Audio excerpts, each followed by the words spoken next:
les bras nus cerclés d'or et froissant le brocart de sa robe argentée au taillis d'aubépine. Mélusine apparaît entre les herbes fines, les cheveux révoltés, saignant et l'œil hagard.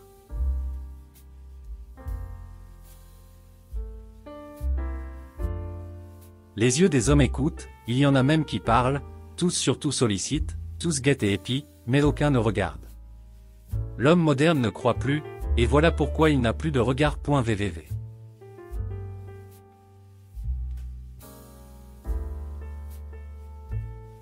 Le monde me fait l'effet d'un océan de sable. Ces vagues de cendres chaudes et figées où rien ne peut désaltérer ma soif de prunelles humides et glauques. Vraiment, il y a des jours où je souffre trop. C'est l'agonie d'un nomade égaré dans le désert.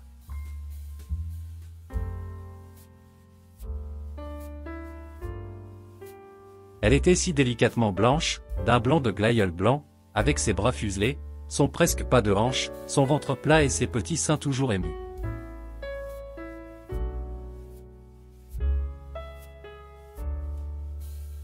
Des yeux.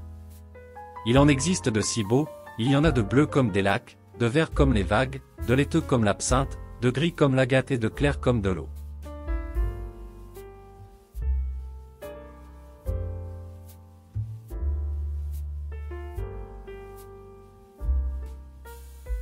Qu'est-ce que le vice? Un goût qu'on ne partage pas.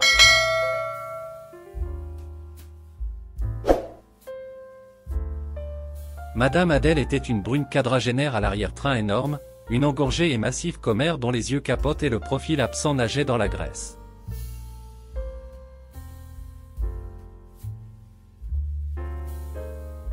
Ses bras trop courts émergeant en aileron d'un peignoir de surat mauve, elle avait installé sa croulante personne parmi les coussins Liberty d'un divan et nous faisait maintenant les honneurs du boudoir.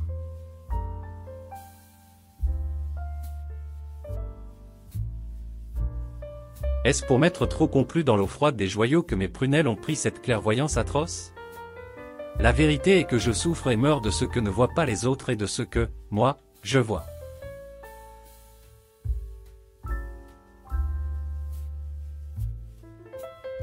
Mais une qui ne m'a pas emballé, ou ça non.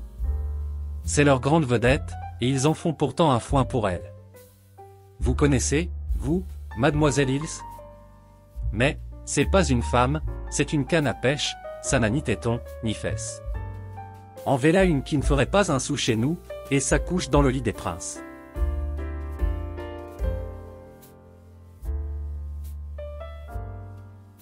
C'est en sortie qu'il faut connaître ces dames. À la maison elles se ressemblent toutes, il y a que la couleur des cheveux qui diffère, c'est toutes les mêmes vaches en peignoir.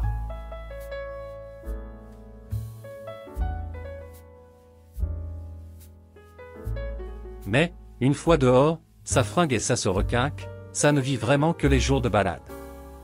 C'est alors que vous les poissez sur le tas, rigolant comme matelots embordés et satisfaisant, chacune, sa petite passion et son vice.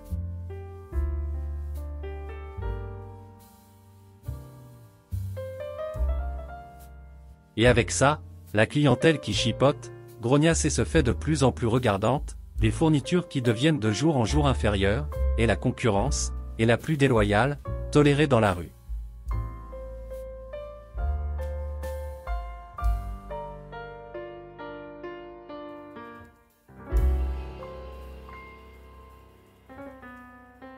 Elle avait revêtu pour le dîner un peignoir de percale rose à fleurs vertes, qui la drapait comme dans un vieux rideau et lui donnait un air de chien savant, des fleurs en papier la coiffaient à la façon d'un gâteau de Savoie, dont sa tignasse avait la nuance.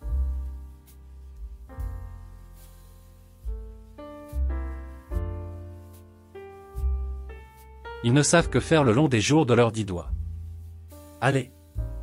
Les médecins les connaissent bien. Ces gens riches, il faut qu'on les embête pour qu'ils se croient guéris. Si on ne leur fait pas avaler la croix de la Passion, le grill de Saint-Laurent et les cailloux de Saint-Étienne, ils ne croiraient pas que c'est un traitement.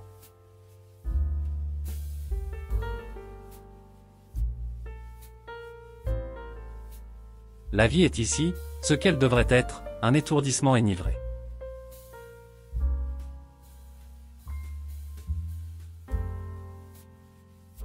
Ce railleur éternel, qui est le destin, avait fait à cette fille cette dernière insulte d'en faire un beau parti à l'âge où une femme n'existe même plus pour un goujat.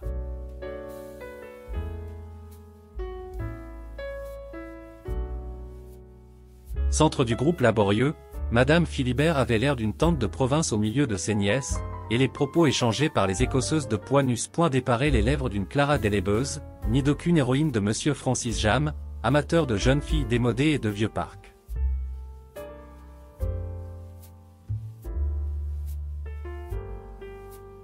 La sortie de bal en plein jour, la grande trahison des maquillages et la complète déroute des fards, l'écueil redoutable au plus charmant visage.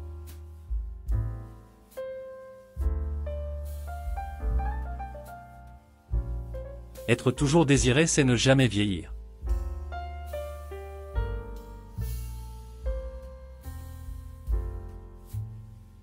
Elle avait de l'impertinence, de la hauteur et même de la rudesse, une espèce de grâce cravachante dont Vladimir eût fini par aimer la cuisson douloureuse.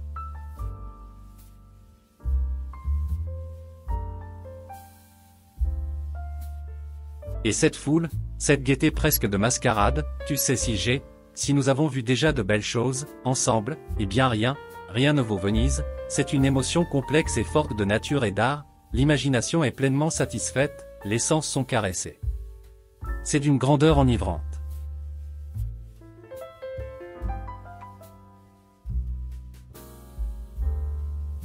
Une étrange et délicieuse sensation de fraîcheur a pénétré votre chair moite sous vos vêtements en désordre, une caresse humide et chaude, presque un effleurement, mais un effleurement si vivace et pourtant si délicat qu'il en devient quasi une douleur, vous sollicite à un endroit précis.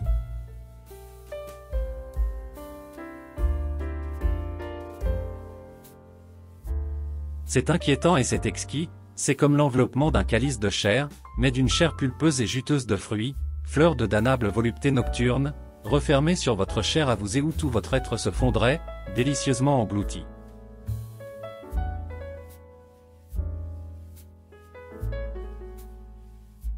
Elle est à la fois Aphrodite et Ganymède, Astarté et Ila.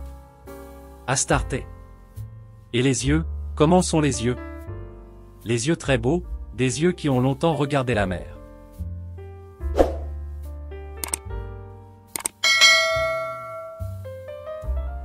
Les yeux, c'est la source des larmes, la source est tarie, les yeux sont ternes, la foi seule les faisait vivre, mais on ne ranime pas des cendres. Nous marchons les yeux fixés sur nos souliers et nos regards sont couleur de boue.